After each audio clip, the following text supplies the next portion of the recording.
Hello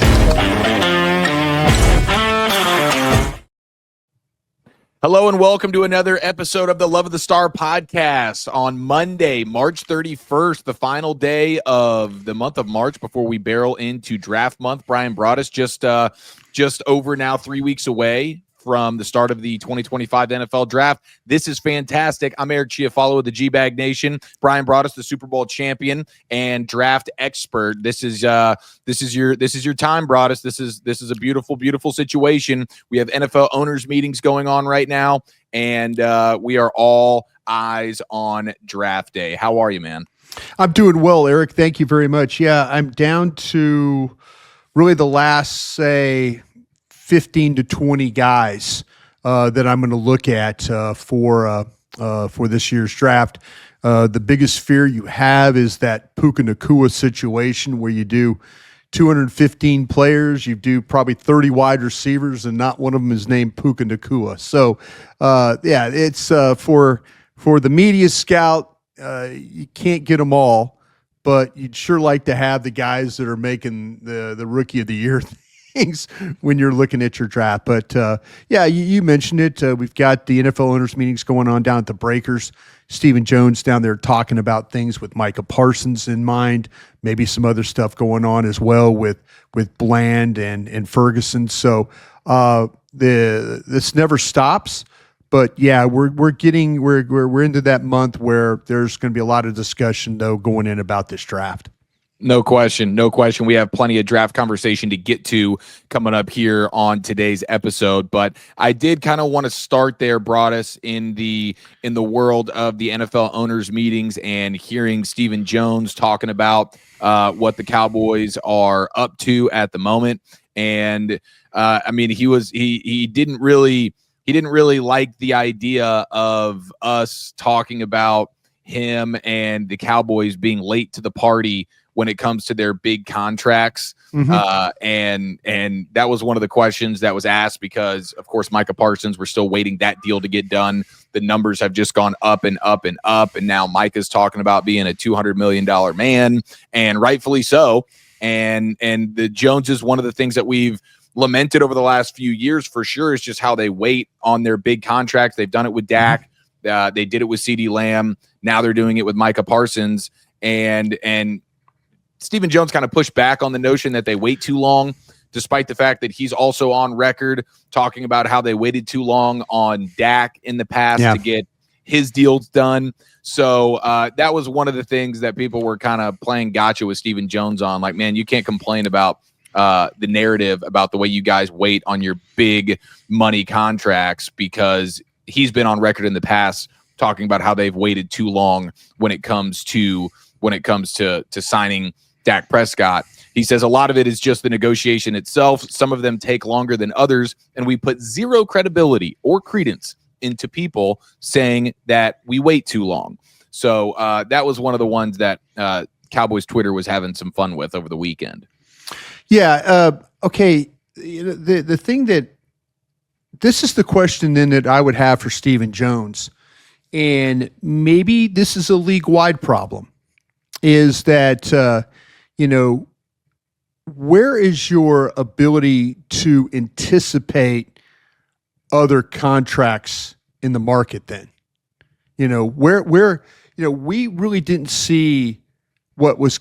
Now, as a media, I don't think we saw what was going to happen at Cleveland with Myles Garrett. I don't think that that one looked like either trade me or I ain't playing. That didn't sound like a contract extension there. That sounded like a play me or trade me, or trade me or I'm not going to play. The Crosby one, that one you kind of had a feeling that maybe that was going to come down the pike with the way that he's played at the high level he's played. I'll say this. I think this is where Dallas has an issue, and maybe other teams have the same issue. I don't think Dallas anticipates other contracts to get ahead of the game. I understand teams are really tied into what they're doing with their own clubs, but I think there has to be a level of being able to have good intelligence, and I mean intelligence or intelligence in a way of with the agent community, what is happening around us? What potential contracts could be a detriment to us? What contracts could affect our game? Okay, Steven, you don't like when the questions get asked about delay. Do you guys get, I'm going to use the word paralyzed, but do you guys get thrown off track when the Raiders make a deal, when the Browns make a deal? Does that throw you off your track? And now are you shocked, surprised, paralyzed? That's what I would like to know. I think in this game of contracts, you need to have a handle on what potentially could happen with other teams around you. You need to have a handle when you were dealing with CeeDee Lamb, what was going on at Minnesota, what was going on at Cincinnati. You need Dak Prescott. You needed to have a handle on what was going on in San Francisco and some of these other places that have paid their quarterbacks. Buffalo, you needed to have a handle. Somehow, some way, you needed to kind of figure out, wow, what are they about to do with Josh Allen? Do we need to think about a similar plan of attack? Wow, what are they going to do with Jefferson or Chase? What are they going to do with those guys? Do we need to have a handle on that? What are teams going to do at cornerback? So when we're dealing with Diggs and, the Osa deal is a great deal for them. They caught an agent that was willing to go below market value for their player. That's how that deal gets done right there. And I'm sure there's somebody that's going to listen to this and clip what I just said, but it's the absolute truth. They found an agent that was willing to deal with them at this level. If I'm Mulugeta and I'm looking at Micah Parsons' deal, history tells me that you will pay top dollar. It just tells me that's history, because there's no like, oh, we got ahead of the Raiders. Oh, we got ahead of the Browns here. Oh, we got ahead of the Bills here. You tell me that. Is that a problem? Because I think you have to have intelligence around the league of what's about to happen, so you don't get caught in the situation where all of a sudden you're trying to get Tyler Smith paid, you're trying to get Bland paid. Why like teams are signing deals and all of a sudden it's like, well, wait a minute, why didn't we think of that? Why did we not do that deal? Why are we paying $5 to $7 million more a year than the Buffalo Bills are? See, to me, that he could talk about being slow to react. I wonder if it's just slow to realize what's going on around the league. That would be my question. Yeah, I think that's a great point. And the Cowboys have not been very forward thinking when it comes to contracts or the way they build their football team or the type of coaching staff that they want to bring in. Like everything, they're always late to the party on anything from an NFL trend standpoint. So it's not really a surprise. When you mentioned Myles Garrett, yeah, we were all surprised that he ended up remaining with the Browns for that huge deal that he got. But knowing that Myles Garrett was trying to initially get out of Cleveland and be traded, we all know that if he would have been traded, he would have gotten a new deal with that team anyways. It would have been trade for Myles Garrett and then pay him a new contract. So one way or another, Myles Garrett was going to get, now the number jumped so significantly from like 35 million per year to 40 million per year. And so maybe that was a bit of a surprise, just how much jarring. It was just jarring to them. Yeah. That like, whoa, what just happened? You know? I mean, see, so that's what I'm saying. If you could have got in and having an understanding of like, okay, we're going to offer 30 million, but the thing goes to 40. Now you're like, whoa, what just happened? But having an anticipation, maybe I'll give them a pass for the Myles Garrett one just because it's Cleveland. But you get my point that you're not, as these deals are rolling off, you're not getting it done. Now, Cincinnati, I mean, I mentioned about their situation with Chase and all that. I mean, hey, that's the Cowboys kind of fit right in that one. Got CD done when they needed to get CD Lamb done. But I kind of feel like that they don't have a handle on what's going on around the league. And then when they see or hear the number that somebody gets, it's jarring to them. Like, whoa, what what just happened? Mm-hmm. And I think that might be their biggest problem, that they think they got a handle, but they really, really don't have a handle. Yeah, and I wonder how much they even care, because I think there's a part of them that loves just having the conversation about, I mean, how long were we talking about Dak Prescott and his contract?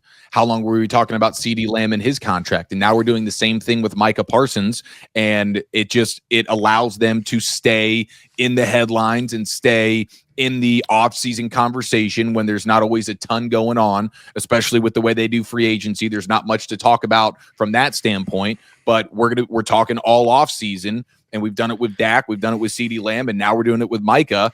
And I think Jerry in particular loves that we're talking about it. And ultimately he knows he's just going to pay the guys like Micah Parsons, the guys like CD Lamb and Dak Prescott. He's going to end up paying them, market setting money, whatever it is they end up wanting. And that's the other thing. Like you mentioned, the agent and Mulugeta, the agent for Micah Parsons, and he's obviously one of the best in the sport now. I mean, he's raking it in. He's getting deals done left and right, big money deals for his clients. And he knows that it's not like the Cowboys waited out, and then the agent and the player get a little bit scared, like, oh no, we're not going to get the deal that we want. So they just signed something. It's not like the Cowboys waited out and then win the deal. You waited out, and then the player always wins the deal. So there's no concern for an agent if you don't feel like, oh, we got to get in there and get something done, because when the Cowboys wait these things out, they end up getting the type of deal that's more favorable for the team. The players always get the deal. So even if they have to miss training camp or whatever it is, the longer they wait, they know we're going to get the deal that we want. So there's no track record to say, oh, we got to sign something now. In recent history, it goes back to Zeke. It goes back to Zeke. Absolutely. And then it went from Zeke to Zach Martin. And then it went from Zach Martin to CD Lamb. You have created this machine that you can't turn off. And agents know that. And like I said, good for them for finding an agent that they could deal with when it came to Oso Digizua's contract. But there's people in the agent world that are going, damn, why would you sign that deal? You left $6-7 million on the table. When you look at how that deal probably should have gone out for him. Yeah, and people are waiting. People just wait Dallas out. They just wait them out. Yeah, I think that was a very special case where Osa was very much so adamant about the fact that he wanted to remain in Dallas. He wanted to remain a Cowboy. I think he knew there were a couple of other teams for sure that would give him more money. Osa, as the player, just was willing to leave money on the table to not have to go to a place like Cleveland or whatever team was interested in him. And so the agent's like, okay, if my player's willing to do this, and he wants, like, more than anything, he wants to just remain with the Cowboys, then fine. But most players aren't like that, especially top of the market monster beast players like a Parsons or a Lamb or something like that. Yeah. So it was a very unique situation with Osa, and they capitalized on the fact that the player just really wanted to remain here. It's very rare. We talk about players that chase championships and all that. It's very rare. We heard we thought Myles Garrett was interested in that. He really wasn't. Not when you offer him $40 million a year. Not interested in chasing a championship at Cleveland. Yeah. There's a lot of players that play in this league that don't get a championship. A lot of them. But a lot of them are very well paid, and that's the consolation prize. Which do you want? Do you want to go really cheaply to a team like Philadelphia or Kansas City or one of these teams that's always in the kind of the mix for that? Or Buffalo, Baltimore? You want to go to one of those places? Yeah, you could go cheaply to those places and maybe chase a championship that way. Or you could just make a massive amount of money and have wealth for the rest of your life. I think a lot of guys are just okay. Yeah, the championship sounds great. But you know what? The fact that I have, the fact that I'm 40 years old and I have, $100 million in the bank is more important to me than that Super Bowl ring that I would have gotten during my career. Yeah. I think we're in a day and age where, boy, I want to play in a championship team. There's some guys that really do want to win, but they'll also sacrifice winning for money. Yeah, absolutely. Especially these days with how big the money is. No question. Can't blame a guy like Myles Garrett. Be like, oh, you're going to give me $40 million a year? Sure. All right, I guess we'll go ahead and stick around. And I'm going to endure a 7-10 season for the next 4 years. Yeah, here we go. Kenny Pickett in Cleveland. Let's party. Now, the other one that you had mentioned, Stephen Jones at the owners' meetings talking about talking about Duron Bland and Jake Ferguson, saying that those are really good football players. We want to keep them around. There are scenarios where we sit down and have a visit with them. You got to have two sides to get a negotiation done. We certainly there you go at it with those two guys. So if in your mind, Broadus, who's more important to try and get a deal done with to try and get ahead of it? Is it Bland or is it Ferguson for you? Bland by far. But, and like I say, I think there are corners in this draft that will clearly help your football team. I also think there's tight ends that will help you in this draft. If you just want to sacrifice one or the other, I think they need to get Bland done. Because I think there's some legitimate questions about Diggs.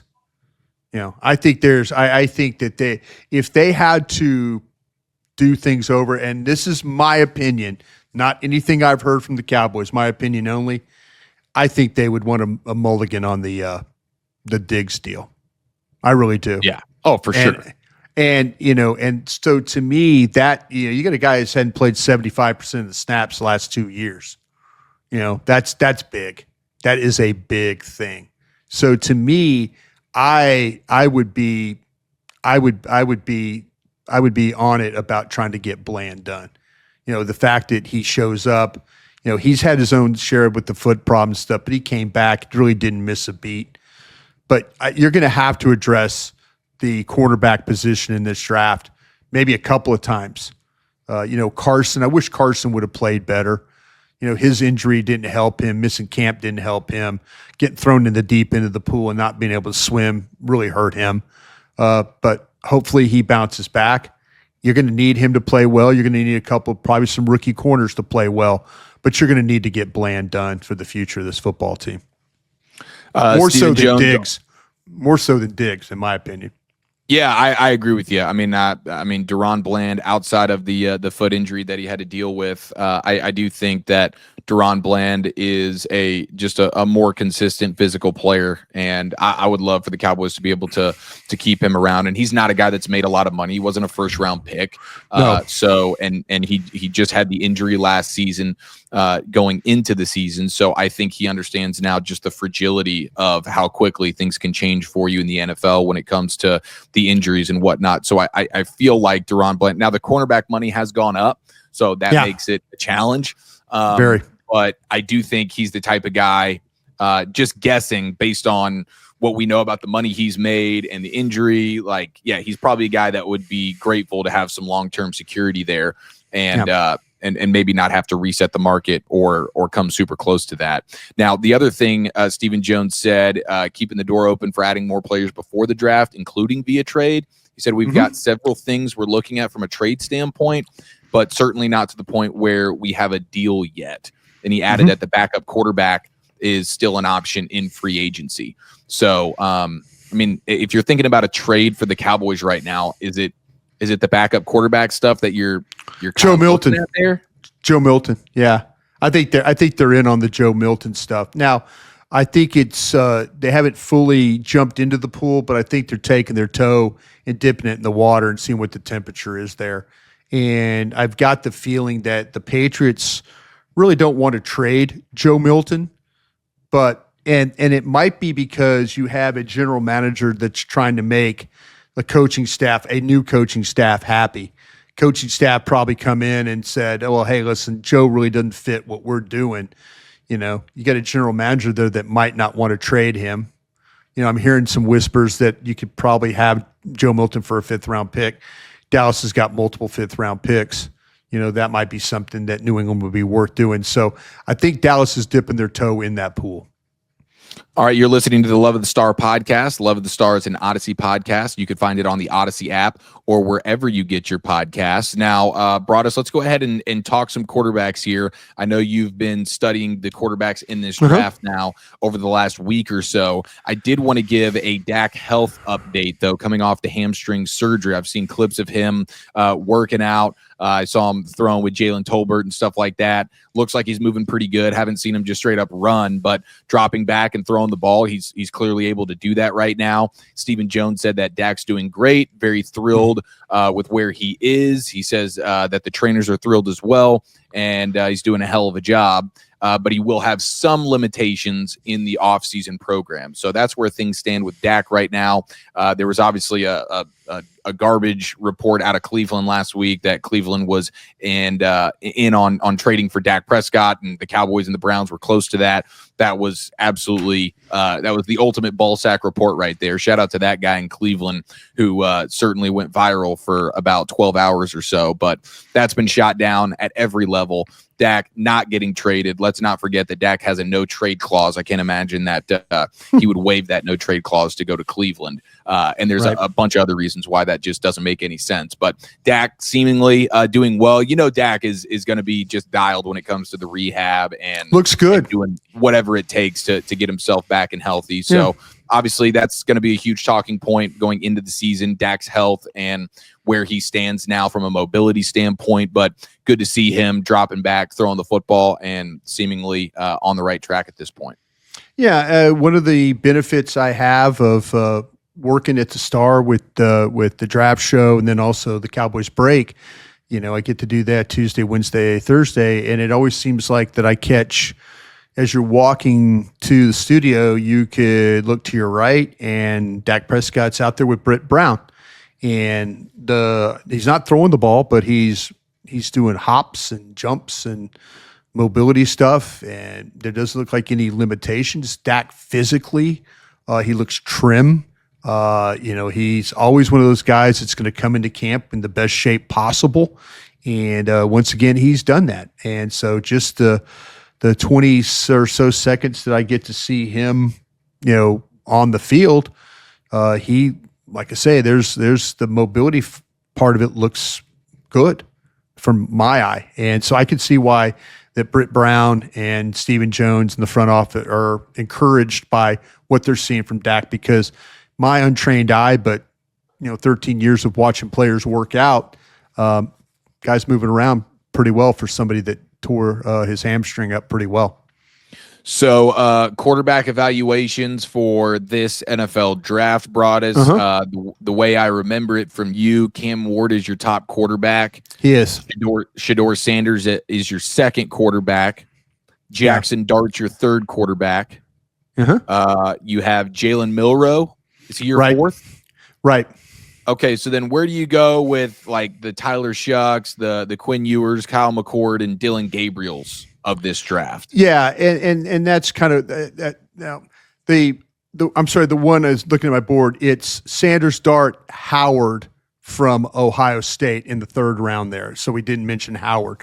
Okay, but yeah, and then Milroe, McCord, Ewers are my fourth round guys, and then Shuck, Gabriel, fifth round guys, and then Rorick and Leonard.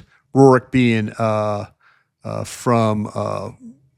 Where's my guy from Rorick from? I always got him. Hold on one second here. I always forget the Rorick. I always forget my man Rorick from where I watched his tape from.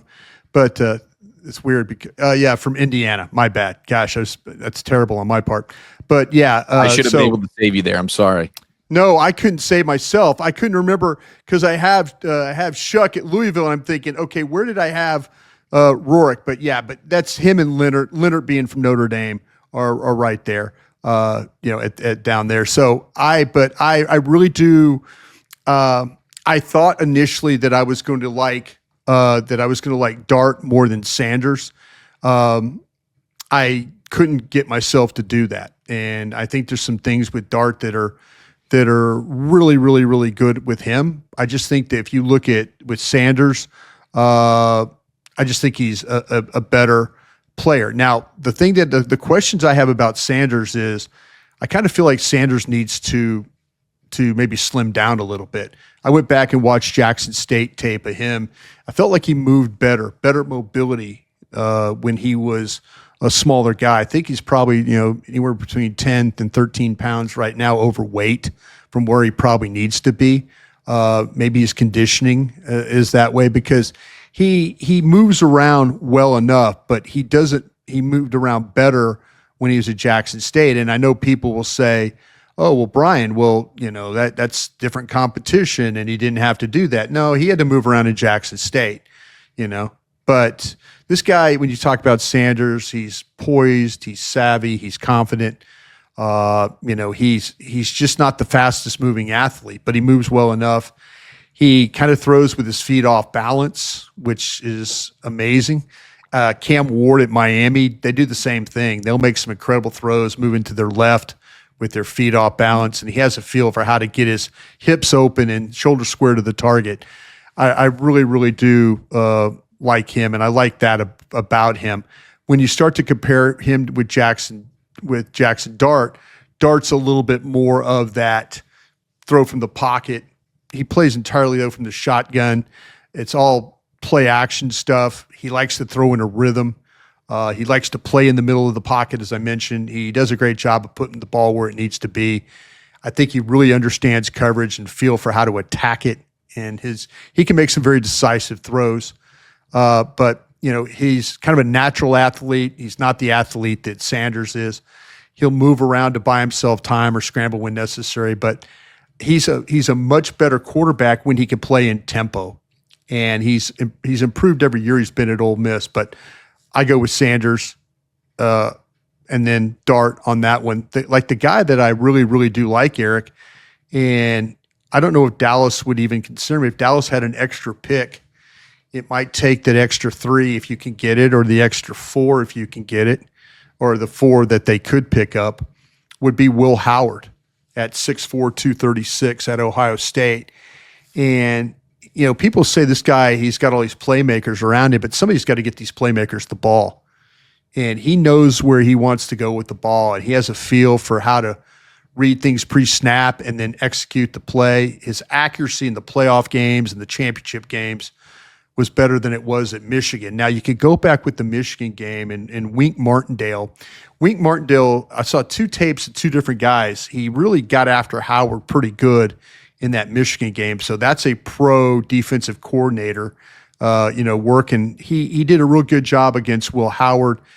He also did a really good job against Milroe in the bowl game that they had this year. But man, this guy Howard will throw the ball into tight coverage. He does play a lot of snaps in a clean pocket, and his mobility though allows him to get out of the pocket to avoid sacks. And but man, there was some. Chip Kelly had some design runs for this guy, so he does a good job of moving the sticks with his running ability.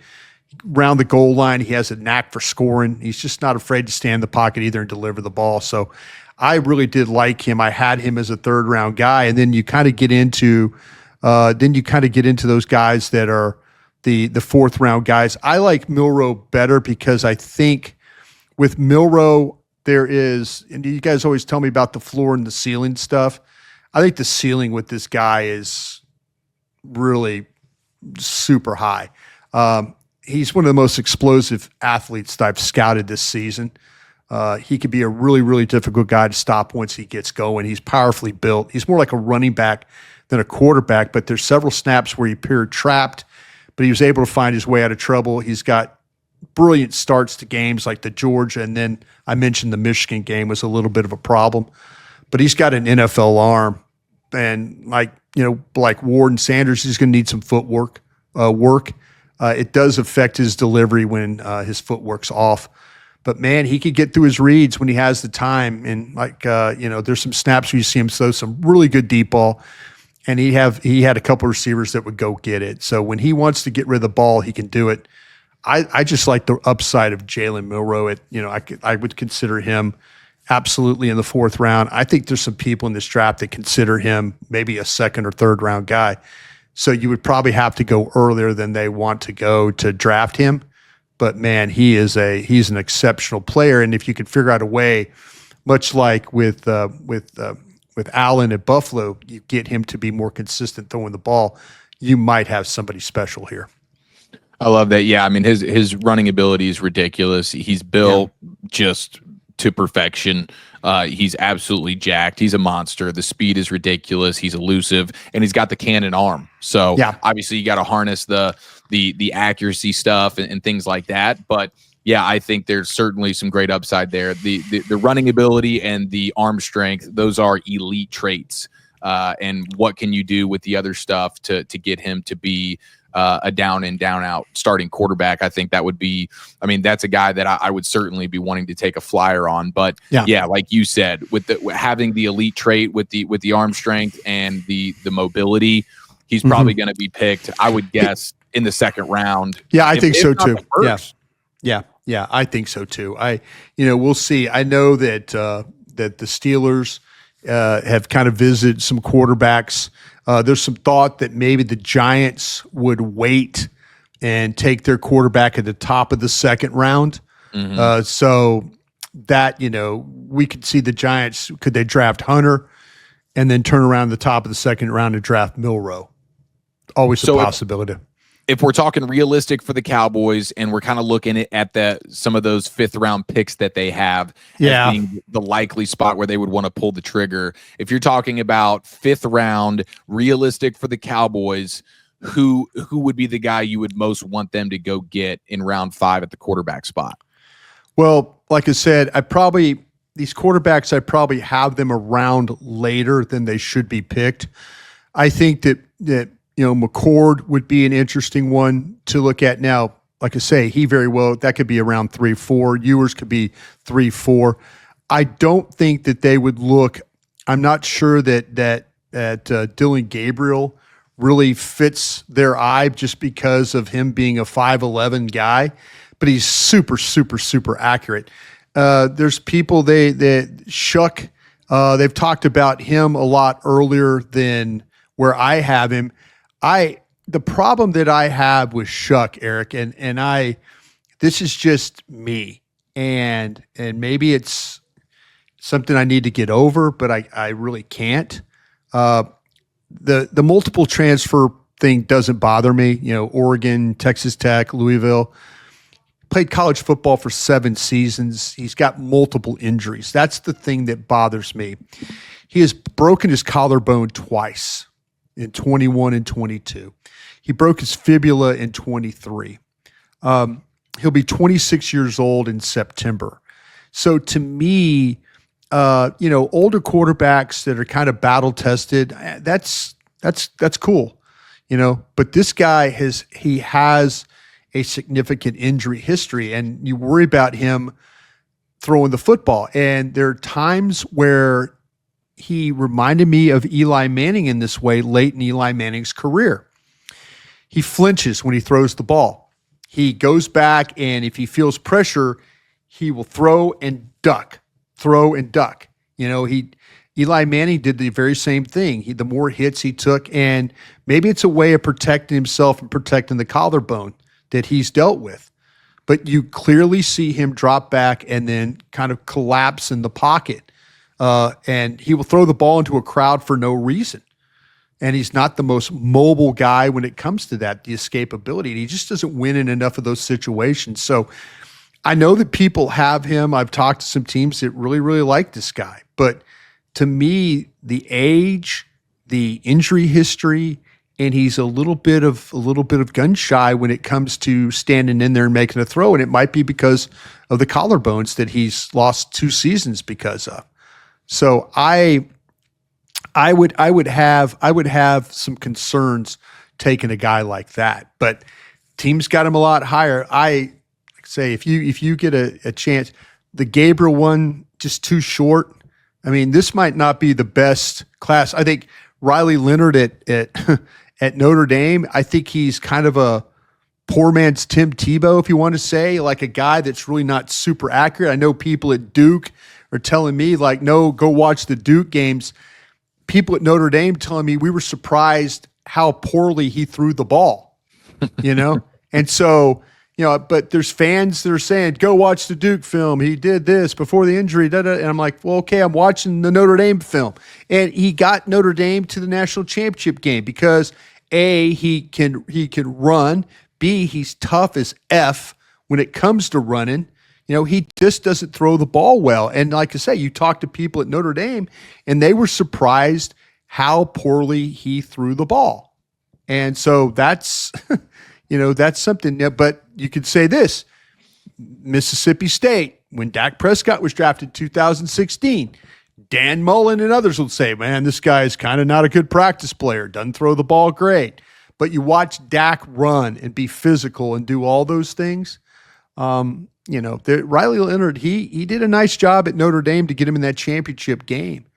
But as far as a NFL passing quarterback, like I say, this is where he's got that Tim Tebow element to him where he really doesn't throw the ball great, but he's such a physical player and a good college player. And I think that's kind of where he's at. So I don't have any great answers for you in the 5th round because I kind of feel like, though, that if somehow, some way, you know, if Dylan Gabriel was 3 inches taller, we'd be talking about a different guy here, but we're talking about a guy under 6 foot. And so it's kind of like, you know, if you're going to draft one, that's why I think that Joe Milton's still on the table for Dallas. And I think I don't think they've closed the door on Trey Lance even too. So I would take those options before I would take some of these guys in the back end that I've been talking about. Beautiful. All right, you're listening to the Love of the Star podcast. Love of the Star is an Audacy podcast. You can find it on the Audacy app or wherever you get your podcasts. And now it is time to dip into the Dean Julia mailbag from our fantastic listeners, teeing up questions for the Super Bowl winning scout Brian Broaddus. One question from Larry Lunchmeat on Twitter is Broaddus, if you could get one firm lunch meat, I love salami. It's one of my favorite things to eat. Salami. Is salami your favorite lunch meat? It's one of my favorite cold cuts. I think salami is outstanding. But go ahead. I was only doing it because of the lunch meat thing. But go ahead. I love layering some turkey, pepperoni, salami, mustard, and now we're having a sandwich party. There you go. Okay, so he wants to know about if you could get one question answered from the Joneses, from Will McClay about their big board, what would be one question you want to know about their big board? Maybe where they have a player, whatever it is. What's the one question you would want to know going into round 1 about the Cowboys' big board? I'd like to know how they have their corners ranked because a couple of them that I have on my board have injury history with Reville from East Carolina and Morrison from Notre Dame. I've got both those guys with 1st round grades. And, you know, so I would like to know that. I'd also like to know where they have Travis Hunter on their board. Do they have him playing corner or do they have him playing wide receiver? That would be another one that I would like. And I'd also like to know where they have Simmons, the tackle from Ohio State, because he's my best offensive tackle. And his medical sounds clean. And I wonder if they have Campbell over him or maybe they have Mimbu from Missouri over him. So those are kind of the 3 areas that I would try and look at real quick. I know the Athletics' Diana Rossini was talking about the Cowboys and specifically Jerry Jones having a huge affinity for Travis Hunter, and it's probably unlikely at 12 that you could put something together to move up, but you could try. But you never know. You never know. I don't think listen, if you take charts, it's pretty simple. You don't, if the Giants, say the Giants at 3, that's probably going to cost you that's why I said 44 and maybe next year's 3. It's pretty that simple. It really, really is that simple. If you want to go, say with at 4, and want to go to New England, you're probably looking at your third this year and your second, or maybe next year's 3. However you want to, it's kind of in the same boat. If you want to go to Jacksonville at 5, that's like a 2 and a 5. Those are pretty simple things to do. That's not like, oh, you've got to give 2 1s and this, that, and the other. No, I just don't think the value of trading up might be good.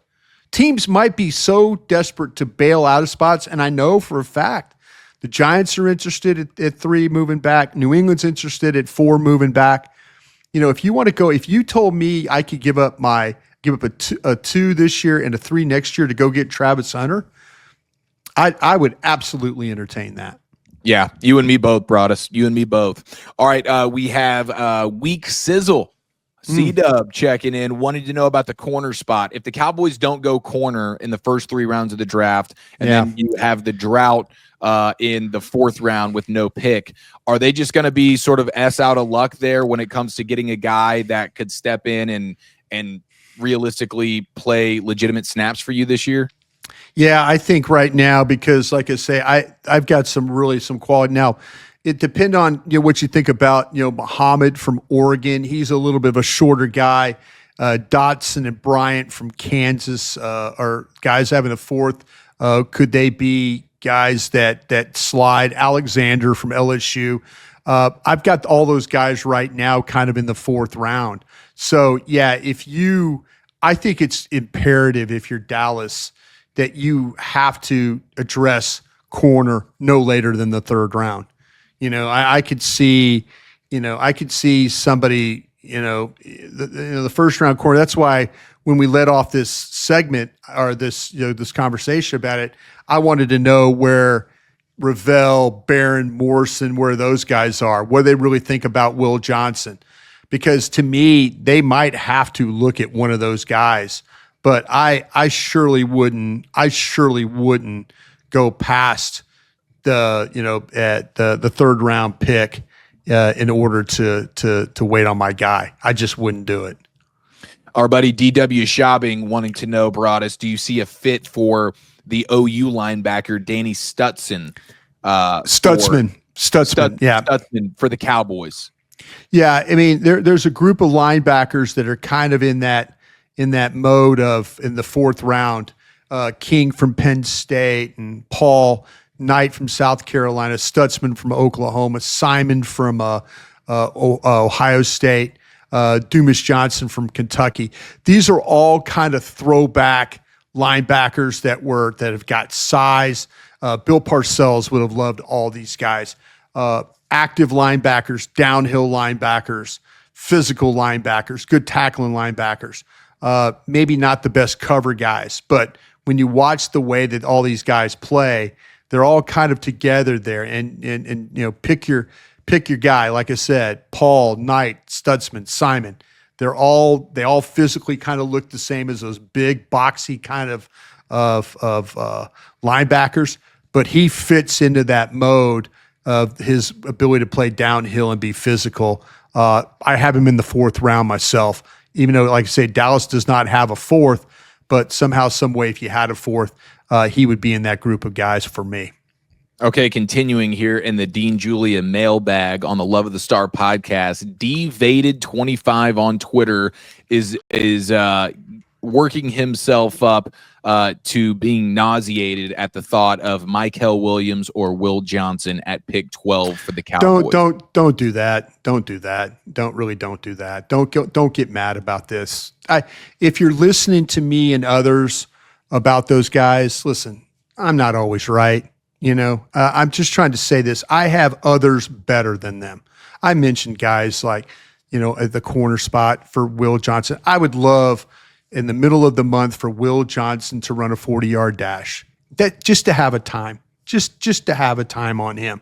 I have some questions about his long speed, and maybe those will answer. Maybe those will help me. If he doesn't run, then I'll still have those questions.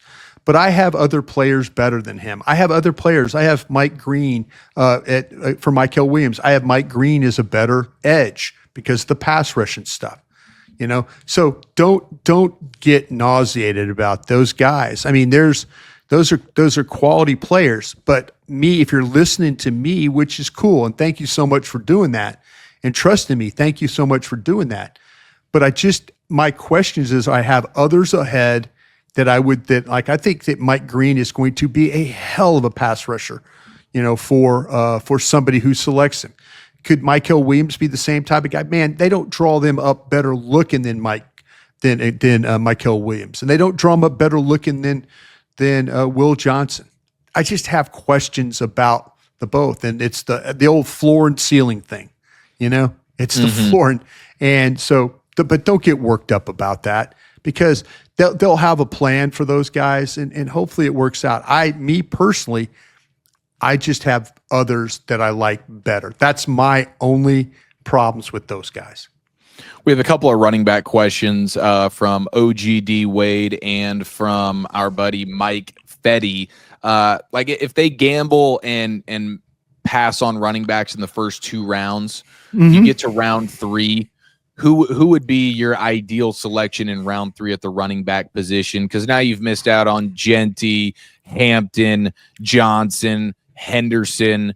Are you pivoting to Sampson? Are you pivoting to Judkins? Yeah, Sampson, Tennessee, Judkins, Ohio State, Harvey, Central Florida, James, Oregon, Tootin, Virginia Tech, Scattaboo would probably be in that group there in the 3rd round.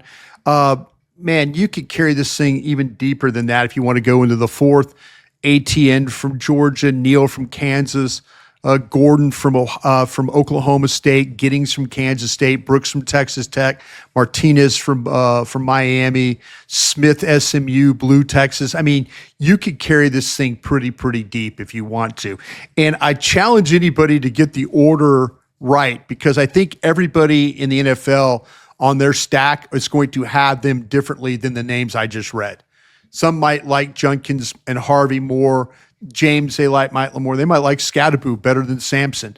But every one of those guys that I named, I think could come in and absolutely help you. I would not panic about the running back situation. Would I like to grab one, early if you can? Sure. But I am not as panicked as I am at some other positions as I am. The running back one doesn't really panic me all that much. A few other questions about Tet McMillan. There was a clip that went viral from a couple of years ago where he was talking about how he didn't like to watch film and stuff like that. In any way, does that bother you? Does that make you doesn't? Not at all? No. And, and like I say, there's a lot of guys in the National Football League and professional sports that don't. I mean, is the way he plays on the field, you could tell that he likes to play football. He doesn't play like a guy that doesn't want to play. I've been with a guy. I was with a guy in Jacksonville named Ben Coleman, offensive tackle, super talented guy. Ben Coleman, 1st round pick. Ben Coleman did football so he could open his Cold Stone Creameries, ice cream stores. That's it. That's all he cared about. He was playing football so he could get on with life. Dr. John Frank was a tight end with the San Francisco 49ers from Ohio State. Dr. Frank at the time was just John Frank, tight end. He played football for 4 years just to pay for medical school. Once he was a doctor, he quit. There's people that do this for certain reasons. There's people, listen, a great example here, Micah Parsons. Micah Parsons, I've said this a million times, wants nothing to do with watching film. He really doesn't. He would rather talk to you on a podcast. He would rather go to Tokyo, Japan. But what they do on that field, sumo wrestling, what they do on that field, I've been around guys they're study guys. Say, if you had to tell me, power rank these guys, power rank them, just cowboy player, Micah, Sean Lee, Leighton Vander Esch. It would be in that order. 2 of the last 3 watch tape all the time. Micah is not a tape watching guy. He does not like it. He does not like classroom football. Okay. But what happens when they play? That's what, and so as long as I see Ted McMillan catch the ball and run through defenses and run over guys and do that, no, I don't have a problem. I absolutely don't. If you don't love football, it's a hard game to play. I could tell watching the tape how he plays that he loves the game of football. He just doesn't love the classroom aspect of it. But I can name you plenty of guys that have played at a very high level that don't. And I can name some guys that don't like watching tape, like Micah Parsons, that plays at a very, very high level. And our final question here, Jim Baines is tweeting at us here in the Dean Julia mailbag. He's an avid watcher of the Love of the Star podcast, and he wants to know specifically about Broadus. Broadus, do you wear pants during the show, or do you just wear your shirt and your vest as you're sitting and we're only seeing half of your body? No, I just wear my shorts. Yeah. You do wear shorts? Yeah, I do wear shorts. Yeah. Okay. All right. There it is. There it is, Jimmy Baines. You got the answer that you were looking for. No free balling for Broadus on this podcast. He's way too professional for that. Way too professional. All right. Well, that'll do it for today's episode of the Love of the Star podcast. Thank you so much for all the great questions in the Dean Julia mailbag. Thank you, Brian Broadus, for being a super beast and a Super Bowl winning scout, giving us all the great draft takes. We'll be giving them all throughout the month of April. Walchuk will be back later this week with Broadus for more Cowboys content. Until then, be well.